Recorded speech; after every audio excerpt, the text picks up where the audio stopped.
ఈ మధ్య కాలంలో విజయ్ దేవరకొండకి సరైనటువంటి హిట్ లేదు. విజయ్ దేవరకొండ ఏంటంటే బేసిక్గా ఈ ఫ్యామిలీ ఆడియన్స్ని దగ్గర చేసుకుందాం అనుకుంటున్నాడో ఏమో కానీ తన స్టైల్ని మార్చుకుని ఈ రకమైనటువంటి సినిమాలు చేస్తున్నాడు. ఫ్యామిలీ స్టార్ లాంటి సినిమాలు, ఖుషి అంటే ఈ లైగర్ అనుకోండి, అంతకు ముందు వచ్చినటువంటి అర్జున్ రెడ్డి అనుకోండి, ఎక్కువగా యూత్కి కనెక్ట్ అయ్యేటువంటి విజయ్ దేవరకొండ ఈరోజు ఫ్యామిలీస్ని దగ్గర చేసుకోవాలి అనే అనుకోవడం మంచిదే డెఫినెట్లీ. ఈరోజు ఉన్న హీరోల్లో చిరంజీవి తర్వాత అంతగా ఫ్యామిలీస్కి దగ్గర ఉండేది మహేష్ బాబు అని అనుకుంటున్నాను నేను. సో అట్లా కాదు, నేను కూడా మహేష్ లాగా కొంచెం ఫ్యామిలీ ఆడియన్స్కి దగ్గర ఉంటే లాంగ్ రన్ ఉంటుంది. అల్లు అర్జున్ కానీ మహేష్ కానీ లాంగ్ రన్ ఉంటాయి వీళ్ళ సినిమాలు, ఎందుకంటే ఫ్యామిలీ ఆడియన్స్ కాస్త ఇంట్రెస్ట్ చూపిస్తారు. సరే, ఇప్పుడు అలా అనుకోవడం తప్పలేదు. సో ఇప్పుడు ఫ్యామిలీ స్టార్ మొదటి నుంచి మనకి ట్రైలర్ వచ్చేసి కాస్త అబోవ్ యావరేజ్గా ఉంది. డైరెక్టర్ పరశురాంపేటలో అతను సర్కార్ వారి పాట తీశాడు. సర్కార్ వారి పాట కూడా మహేష్ మీద పుల్ అయింది తప్ప అక్కడ సినిమాలో పెద్ద విషయం లేదు. సో ఇప్పుడు ఈ సినిమా ఎట్లా ఉంది? ఫ్యామిలీ స్టార్ కొద్దిసేపటి క్రితం షో అయింది. అయితే ఫ్యామిలీ స్టార్ యొక్క మెయిన్ డ్రాబ్యాక్ ఏంటంటే స్క్రీన్ ప్లే. ఈ సినిమా యొక్క స్క్రీన్ ప్లే ఎట్లా ఉందంటే చాలా స్లగ్గిష్గా, అంటే అతుకుల బొంతగా ఉంది. ఎమోషనల్ కనెక్ట్ సరిగ్గా చేయలేకపోయాడు సినిమాలో. ఇప్పుడు మీరు గీతా గోవిందం తీసుకోండి, రష్మికకి విజయ్కి ఉన్నటువంటి కెమిస్ట్రీ చాలా అద్భుతంగా ఉంటుంది. చాలా క్యూట్గా ముద్దుగా విజయ్ అట్లా భయపడుతూ ఉండడం, ఆ రకమైనటువంటి కెమిస్ట్రీ మనకు చాలా మంచిగా అనిపిస్తుంది. సో అదే కాంబినేషన్, అదే డైరెక్టర్ కాంబినేషన్లో వచ్చింది. బట్ హీరోయిన్ మారింది. సరే, మృణాల్ ఈజ్ బెటర్ యాక్టర్స్ దాన్ రష్మిక నా దృష్టిలో. బట్ స్టిల్ ఈ కనెక్షన్ని బిల్డ్ చేయడంలో డైరెక్టర్ డెఫినెట్లీ ఫెయిల్ అయ్యాడు. అక్కడి నుంచి సినిమా ఫెయిల్యూర్ స్టార్ట్ అయింది.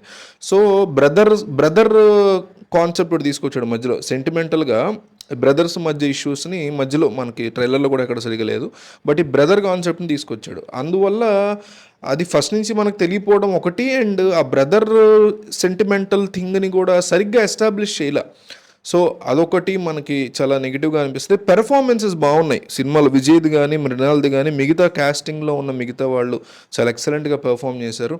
అంతవరకు ఇట్స్ రియల్లీ అప్రిషియబుల్ కాన్సెప్ట్. అదొకటి బాగుంది. అండ్ సినిమా ఫస్ట్ హాఫ్ చూసుకుంటే మీకు ఒక సీరియల్ ఫీల్ వస్తుంది ఇంటర్వెల్ వరకు కూడా. ఏంట్రా బాబు సీరియల్ని చూపిస్తున్నాడా మనకి అనేది.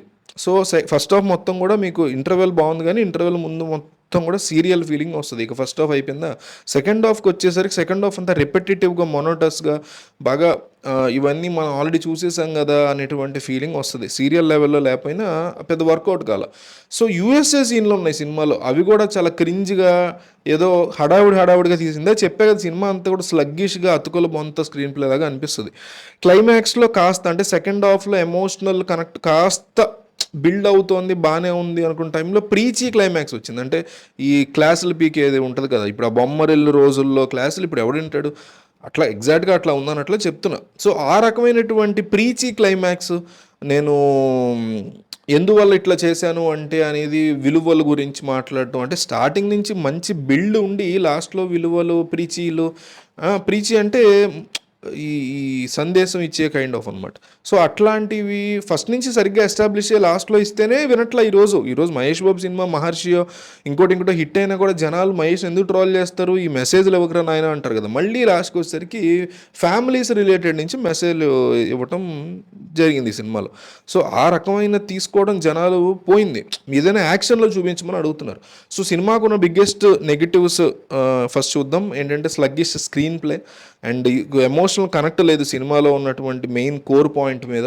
అట్లాగే హీరోయిన్ల మధ్య కెమిస్ట్రీ అసలు సరిగ్గా వర్కౌట్ కాలేదు. యూఎస్ఏ సీన్లు అసలు మనకి ఇంట్రెస్టింగ్గా అనిపించవు, కామెడీ కూడా వర్కౌట్ కాల, అక్కడక్కడ బాగానే ఉంది అంతే.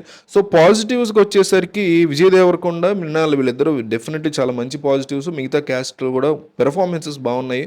అట్లాగే యాక్షన్ సీక్వెన్సెస్ బాగున్నాయి సినిమాలో, అంటే ఫైట్స్ అనుకోండి అవి బాగా రాసుకున్నారు. సెకండ్ హాఫ్లో వచ్చే ఒక సెంటిమెంటల్ సీన్స్ కాస్త బాగున్నాయి. ఇంతవరకు ఈ సినిమాకి పాజిటివ్ ఇవి ఓన్లీ పాజిటివ్, ఇందాక చెప్పిన నెగిటివ్. సో ఓవరాల్గా చూసుకుంటే ఈ సినిమా డెఫినెట్లీ కమర్షియల్గా వర్క్ అవ్వదనే నాకు అనిపిస్తుంది. ఎందుకంటే ఈ సినిమా బ్రేక్ ఈవెన్ కూడా చాలా పెద్ద నెంబర్, 45 కోట్లు రావాలి ఏకంగా. సో కష్టం అనే నాకు అనిపిస్తుంది. బట్ చూడాలి, ఎందుకంటే సమ్మర్ సీజను, అందరికీ సెలవులు ఉన్నాయి, పిల్లలు కూడా బాగా బోర్ కొట్టి థియేటర్కి వెళ్ళాలని కోరుకుంటారు. సో ఆడియన్స్ గనక, అంటే ఈ సమ్మర్ ఆడియన్స్, ఫ్యామిలీ ఆడియన్స్ గనక ఏదో ఒకట్లో ముందు ఫ్యామిలీ సినిమా ఉంది కదా చూసేద్దాం అని అనుకుంటే, వాళ్ళు గనక ఆ సెంటిమెంట్ కనెక్ట్ అయితే మాత్రం కాస్త పర్వాలా బెటర్గా, అంటే మార్జిన్ వరకు రావచ్చు బ్రేక్ ఈవెన్కి. లేదు వాళ్ళు కూడా రిజెక్ట్ చేశారంటే మాత్రం దిస్ విల్ బీ అనదర్ ఖుషీ కంటే కూడా తక్కువ. ఖుషీ బెటర్ అనిపించింది నాకు చెప్పాలంటే. సో చాలా బెటర్ అనిపించింది ఖుషి. సో ఖుషియే బ్రేక్ ఈవెన్ అవ్వాల, పెద్దగా ఆడలేదు జనాల్లో. సో ఇది ఎట్లా అవుతుంది అనేది we have to wait and see. సమ్మర్కి ఇంకేదైనా మంచి సినిమా కానీ తగిలితాడు. మంజుమేల్ బాయ్స్ వస్తుంది. సో మంజుమేల్ బాయ్స్కి తెలుగు వాళ్ళు కనెక్ట్ అవ్వరు జనరల్గా, బట్ బిచ్చగాడు టైప్లో ఏమైనా కాంతారా టైప్లో కనెక్ట్ అయ్యారా ఇక ఇది స్మాష్ అయిపోద్ది ఫ్యామిలీ స్టార్. సో చూడాలి ఏం జరుగుతుంది అనేది. రేపు మంజుమేల్ బాయ్స్ రిలీజ్ ఉంది.